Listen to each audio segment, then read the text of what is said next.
And we're very lucky today because we are now connected with the Paper Champion star and producer, Luke and Erin. Hello, Luke and Erin. How are you guys? Very Good. good, thank you. Selamat sore, is that All correct? right. Yes, selamat sore. Totally Selamat correct. sore to you guys. All right, first of all, can you tell us more about your participation in the 2022 Festival Sinema-Australia Indonesia? Since we heard that your feature film entitled Paper Champions is screened for audiences during this event. Yeah, well, the Australian Embassy reached out to us and said that they told us about the festival and they really wanted to show our film, which we were really excited about. Yeah, because there's such a great relationship between Australia and Indonesia, and we, went into making this independent film not really knowing where it would end up or where it would end up screening. And yeah, I think we never expected it to play in front of Indonesian audiences, so we're really excited.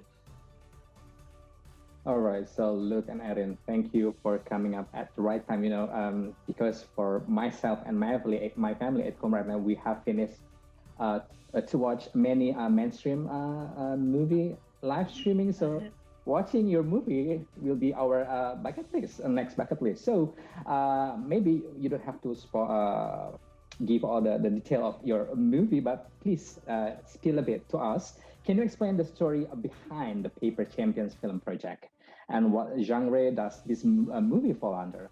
And the third question is, what values does it deliver to the audiences?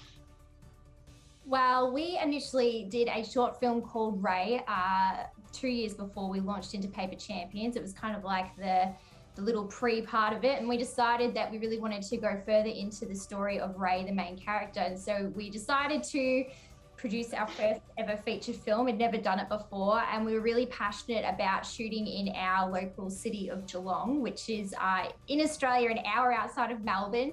And we, I guess it's a comedy. It's talking about going out of your comfort zone and giving things a go, and regardless of what happens, well, at least you gave it a shot. And I guess exploring themes as well of manhood and what that looks like in so many different ways too.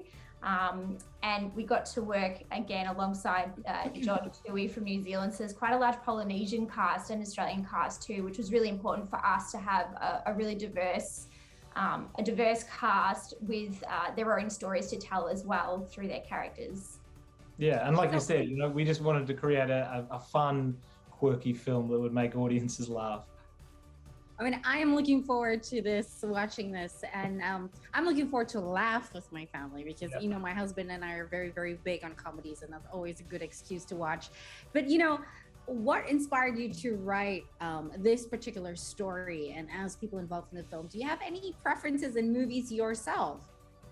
Well, we love comedy, and I think New Zealand humor was something that we really enjoy, and we New Zealand and Australian films combined isn't something that you see a lot of, so we really wanted to kind of combine the two comedy styles and create something that isn't something that you see very often. Can you guys elaborate more on those styles that you're talking about? How is it different? Or is it easy to digest for us watching it, from outside the country? Yeah, for sure. And I think we've had, a few messages from people. I mean, people from Texas, like messaging us and saying, oh, we saw your film. And it's like, wow, like this film translates so many different places. I feel like if you've got the themes of, stepping outside your comfort zone, so many people can relate to that. And also, I guess when we started making this film, COVID wasn't a thing and we didn't know. And when we went to release the film, unfortunately, that's what happened, and it shut everything down. But it was kind of an incredible thing that this comedy we'd put all of this time and effort into actually came out at the perfect time when everybody kind of needed a laugh and really needs something to look forward to and something really lighthearted. So I think it is easy to digest. It's It is funny. The characters are really funny. We deliberately wanted to have some really outlandish characters and bits and pieces in there that everybody knows those kinds of people. You know, the incompetent boss, or possibly the weird lady you've worked with for years and you no idea where she comes from. Yeah, so there's definitely relatable themes, regardless of what your background is. I feel that, yeah, it's very easy to digest. And as a comedy too, it's always nice to be able to just switch off and enjoy it. I love that. Before can I answer your question, I just wanted to comment. We'd be curious about Australian and New Zealand comedy. You should watch Taika Waititi movies, and also go YouTube Flight of the Conchords. That's right. I should look into those.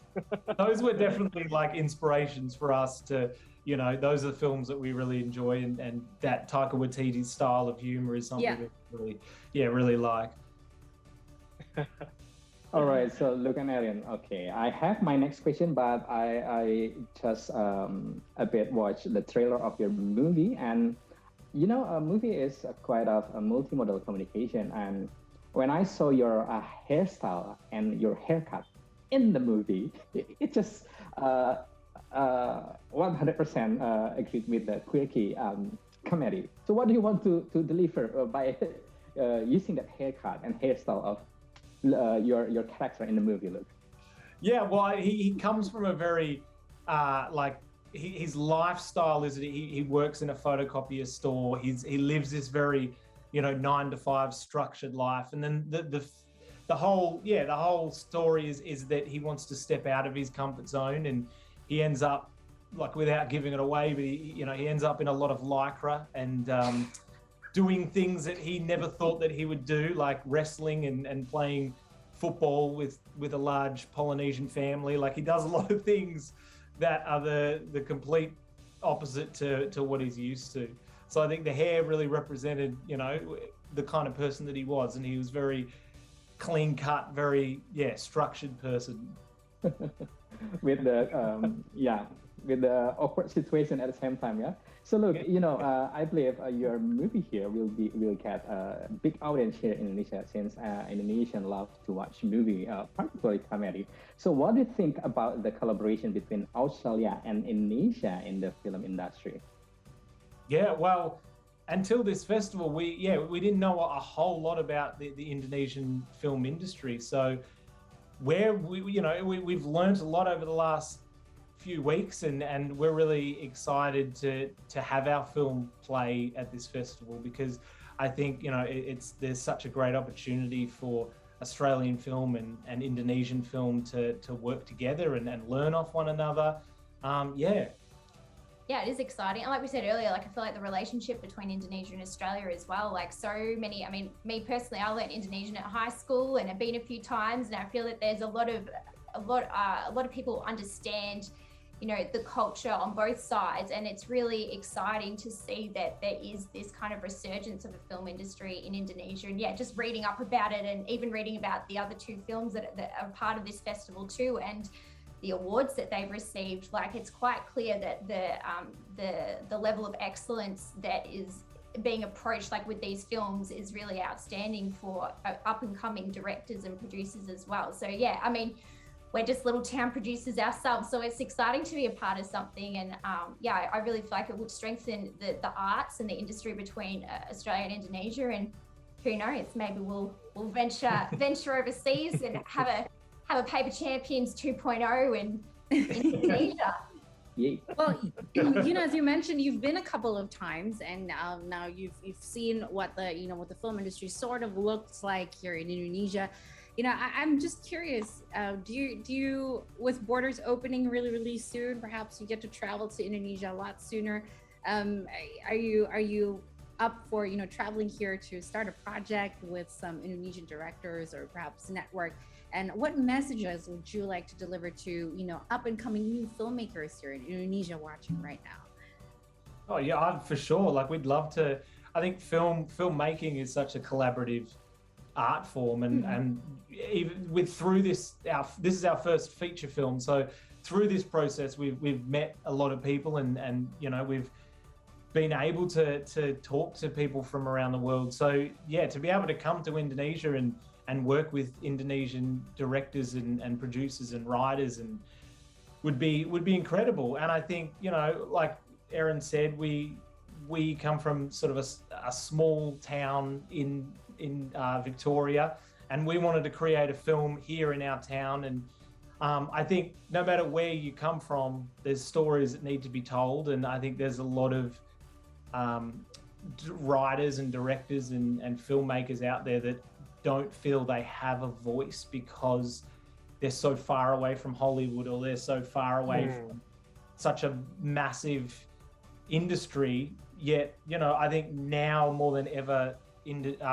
international stories are becoming more and more popular because they're becoming truthful and they're becoming wholesome. And yeah, I think you go out and you shoot a film and you tell a story, there's an audience everywhere. And even to have the ability to be on Zoom and talk to people around the world and have meetings with people who are miles away is really exciting. And of course, All right. love to That's amazing, guys. All right, guys. Before we let you go, I got a few questions. Pick, the first one or the second one. All right. Looking at it, movie theaters or streaming? Which one do you guys pick? That's a hard one. Depends what kind of day I've had. If I've had a day where I just need to get in bed and watch something and eat ice cream, probably streaming. But if I really want that cinematic experience and a social outing with friends, absolutely. I still love going to the cinemas and sneaking snacks in my bag. Yeah, well, I love doing that sneaking snacks. That's the best part. Priceless. Anyone can relate to that. Right. Second one, Sundance or Cannes? Wait. Are you offering us tickets to both? This is us offering you a ticket there, maybe. I'd love to go to both. Like Sundance is a really great place for filmmakers to be able to network and meet lots of people. Same with Cannes as well. But I mean, honestly, either. Just traveling in general and getting outside of Australia after the last few years would just be an amazing experience. So Definitely. yes, I can't. All right. That's beautiful, guys. All right. Thank you so much for your time. Good luck with your movie and any upcoming projects. Hopefully we can collaborate more, even with Indonesia. Hopefully. Thank you. Terima kasih. All right. Terima kasih. kasih. Thank Edlu. you. See you again.